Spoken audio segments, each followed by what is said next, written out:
Dobrodošli u još jednu art eriju u okviru koje vas svakog radnog dana obaveštavamo o značajnim zbivanjima iz sveta umetnosti i kulture. Moje ime je Sonja Mitrović, a na početku emisije smo izdvojili. Redakcija Art magazina proglasila najbolje u likovnoj umetnosti 2017. Najbolja izložba, manifestacija ili projekat, galerija i povremeno ličnost godine. Oblasti su u kojima redakcija Art magazina od 1999. godine dodeljuje nagrade. O tome ko je bio najbolji u 2017. i zbog čega razgovaramo sa multimedijalnim umetnikom i članom redakcije Art magazina Andrijom Tišmom. Dobroveče, dobrodošli u Arteriju. Hvala. Da li je bilo teško napraviti selekciju u ovim oblastima, obzirom na kulturno bogatstvo Novog Sada i pokrajine?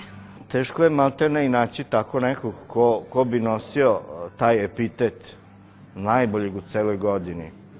Ali eto, srećom, ipak smo pronašli, ipak se nešto dešavalo značajno prošle godine, pa smo tako odabrali izložbu Radomira Damjanovića Damjana. On je jedan od najznačajnijih naših konceptualnih umetnika. On je začeo slikarstvo, citata, imitacije. Što se tiče nagrade za najbolji projekat u godini, odlučili smo da nagradimo otvaranje muzeja Tera u Kikindi.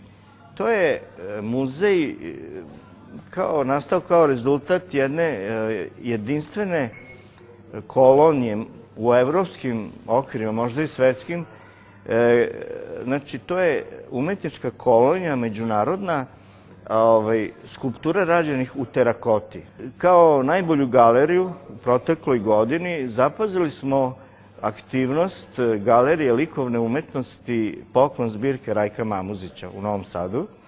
U protekloj godine su stvarili 10-ak jako interesantnih izložbi i projekata.